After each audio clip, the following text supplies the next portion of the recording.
नमस्कार दोस्तों, आज हम बात करेंगे निफ्टी और बैंक निफ्टी में। देखते हैं कल मार्केट में किस तरीके से काम काज होना चाहिए, और साथ ही साथ हम ये देखेंगे कि जो हमने लेवल सेट किए थे, क्या मार्केट उन लेवल्स के हिसाब से मार्केट ने रेस्पेक्ट किया, क्या बिहेवियर मार्केट का बिल्कुल वैसा ही रहा जैसे हम प्रेडिक्ट करके चल रहे थे।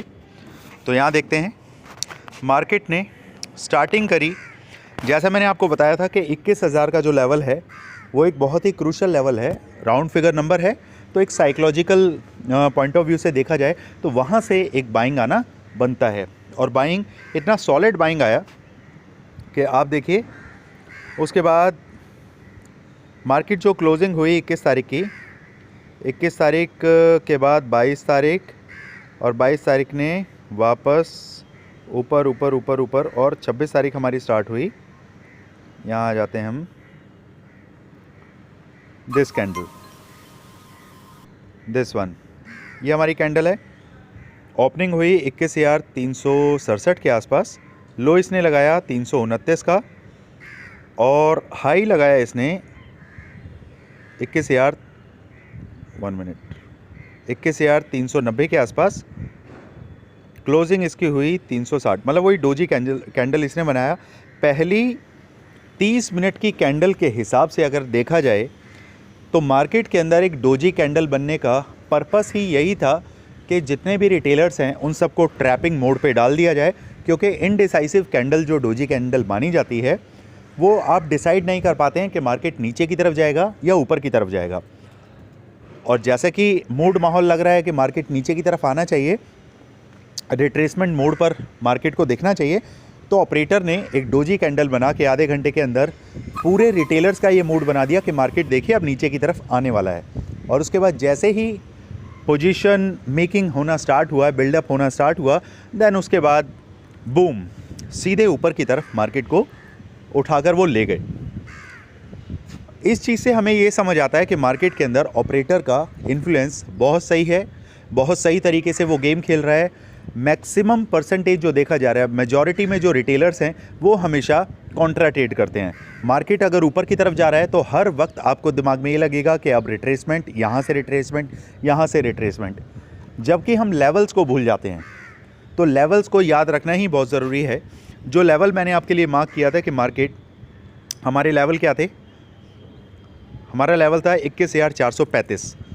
अगर मार्केट 21,435 से ऊपर रहता है तो हमें ऊपर ऊपर ही रहना है पूरे दिन। मार्केट देखिए, यहाँ से जो हमने एक कैलकुलेशन लगाया था, कितने खूबसूरती से मार्केट ने हमारे लेवल्स के नियर बाय ही क्लोजिंग दी है, और पूरा दिन मार्केट उसी रेंज में बंद कर रह गया है। अब यहाँ से पीछे से मैं आपको समझाने की कोशिश करता हूँ। हिस्ट्री आपको बहुत कुछ चीज़ें सिखाना चाहती है। देखिए, मेरा मकसद सिर्फ ये है कि आप किसी भी कॉल टिप के चक्कर में ना पड़ के सिर्फ एक चीज़ आप ये सीखें कि मार्केट के अंदर कहाँ पर रेंज बाउंड होगा, कहाँ मार्केट उस रेंज से बाहर निकलेगा, तब आपको एक अच्छा अपॉर्चुनिटी ट्रेड के लिए देखने के लिए मिलेगा। पिछले हफ्ते में देखिए, मार्केट यहीं पर रेंज बाउंड रहा। मार्केट ने जैसे ही रेंज तोड़ा, उसके बाद सीधे आपको अच्छा खासा एक रिट्रेसमेंट देखने के लिए मिला।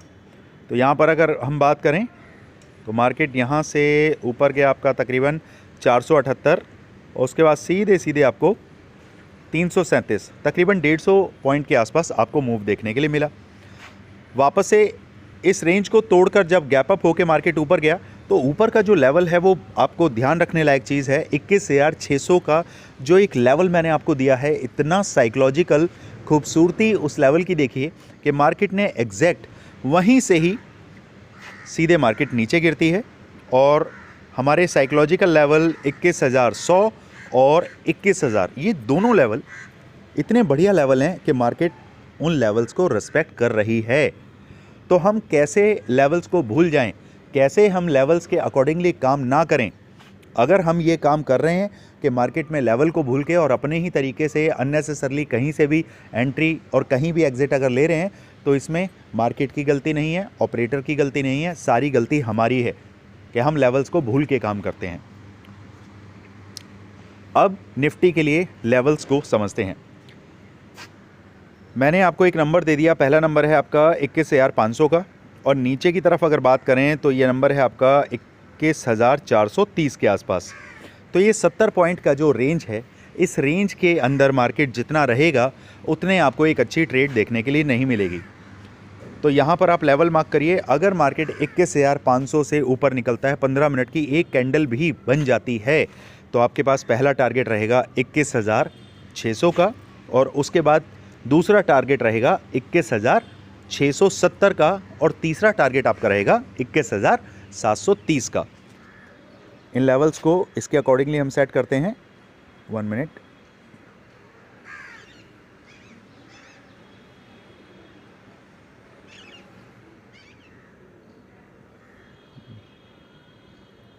इक्कीस 730 और एक लेवल है हमारा 600 का, और उसके बाद एक लेवल है हमारे पास 670 का। इन दोनों लेवल्स को हम मार्क करते हैं। ये आ गया आपका 670 के आसपास। ये ऊपर के तीनों लेवल आपके लिए इतने शानदार लेवल हो सकते हैं कि मार्केट आपको यहीं से गिरते हुए फिर से दिखाई देगा। मार्केट जैसे ही 21,600 पे आएगा, उसके बाद सीधे बूम। लेकिन ध्यान रखना है कि मार्केट अगर हमारे लेवल को क्रॉस करता है तो फिर आपको कॉन्ट्रा ट्रेड नहीं बनाना है, मार्केट के अगेंस्ट नहीं चलना है, वापसी में बैठ जाना है। जिस तरफ मार्केट का फ्लो रहेगा हमें वो उस तरफ का चुनाव करना होता है। हमें टू साइड बायर्स या सेलर्स रहना है, एक तरफा ट्रेड पे कभी नहीं खेलना, बायस्ड नहीं होना है।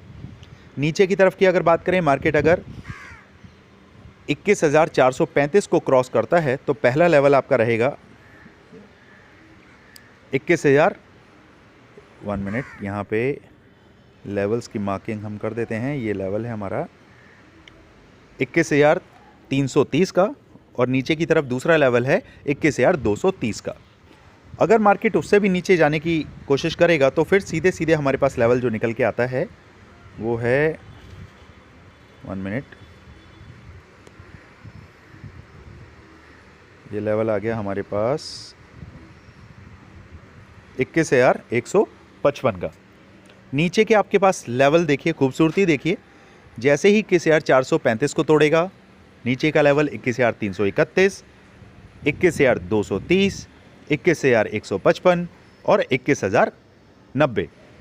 उससे भी नीचे आएगा तो 21,004।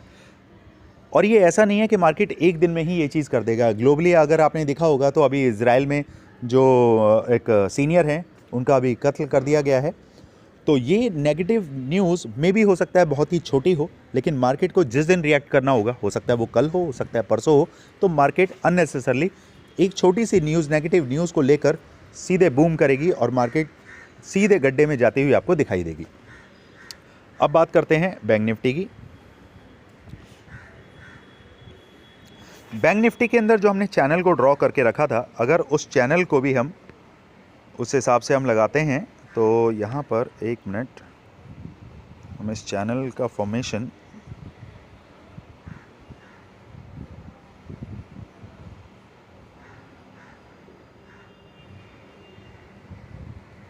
यहाँ देखते हैं। मार्केट इस चैनल के अंदर अंदर ही रहा, और अगर लेवल की बात करें तो 47,700 का जो लेवल मैंने दिया था, मार्केट उससे ऊपर 762 के आसपास आपको क्लोज होता हुआ दिखाई दिया।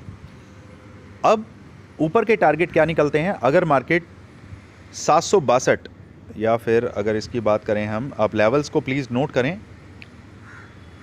मार्केट 47,850 को अगर क्रॉस करेगा तो सीधे सीधे पहला टारगेट आपका रहेगा 48,065 का। दूसरा टारगेट आपके पास सीधे सीधे निकल के आ रहा है 48,400 का, और उसके बाद सीधे ऊपर का टारगेट है 48,784 का।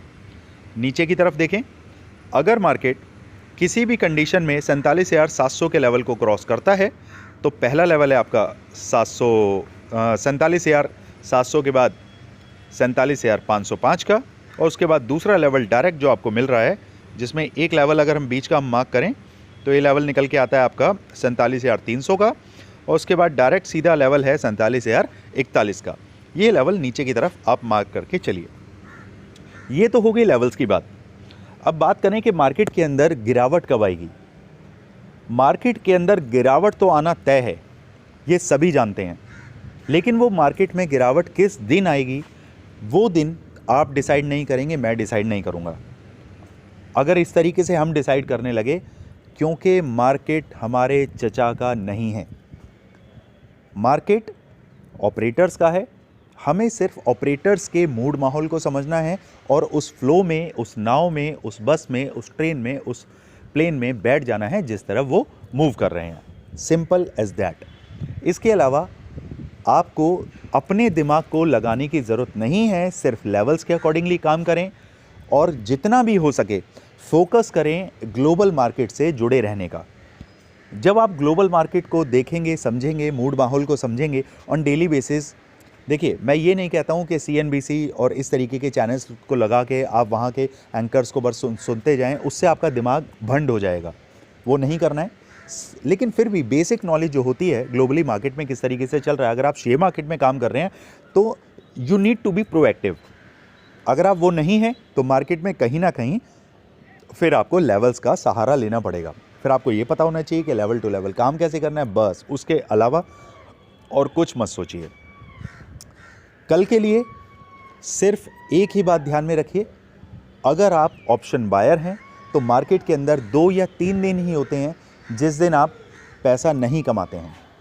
बाकी 2 दिन, एटलीस्ट 2 दिन निफ्टी और बैंक निफ्टी में जो काम करते हैं, आपको पता है हमारा जो फेवरेट है आपका वेडनेसडे और थर्सडे, ये दोनों दिन हमारे लिए बहुत खूबसूरत दिन होते हैं जिस दिन हम अच्छा पैसा कमाते हैं।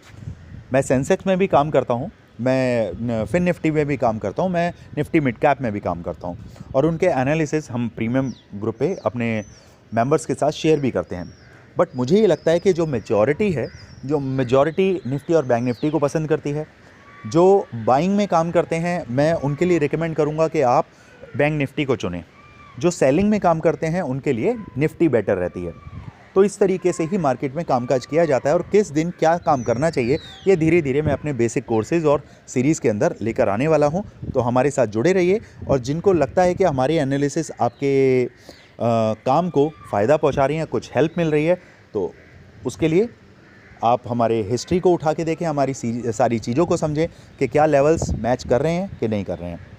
और एक साथ उन सभी दोस्तों का बहुत बहुत धन्यवाद जो क्वारी करते हैं, इक्विटी में काम कर रहे हैं, तो उनके रिप्लाइज़ देने में हमें बहुत खुशी मिलती है। हमें अच्छा लगता है कि हम आपके इक्विटी में लिए गए, चाहे वो बाइंग कोई भी एंट्री हो या कोई एग्ज़िट आप करना चाह रहे हो, तो हमें बताने में बहुत खुशी मिलती है। अच्छा लगता है कि आप 2, 4, 10, 5, 20 लाख जो भी आप लगा रहे हैं वो लॉन्ग टर्म इन्वेस्टमेंट के पॉइंट ऑफ व्यू से आप लगाएं। और लॉन्ग टर्म हो, शॉर्ट टर्म हो, स्विंग हो, इंट्राडे हो, हर तरीके की, किसी भी तरीके की नॉलेज के लिए I am always available for you. कभी भी ऐसा नहीं होगा कि आप कोई क्वेरी करें और उसका आंसर आपको जल्द से जल्द ना मिले, लेकिन हम भी मशीन नहीं हैं।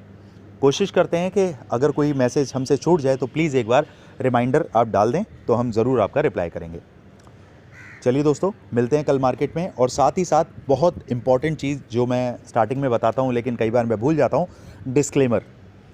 इस तरीके की वीडियो जब आप एनालिसिस देखते हैं, सेलिंग बाइंग का बटन दबाने से पहले अपने सेबी रजिस्टर्ड एडवाइज़र से सलाह लेना ना भूलें। आप किसी भी यूट्यूबर को फॉलो करते हैं, लेकिन सेबी रजिस्टर्ड की सलाह आपके लिए बहुत फ़ायदेमंद होती है और वो आपको फॉलो करनी भी चाहिए। चलिए दोस्तों, मिलते हैं कल मार्केट में। Thank you so much.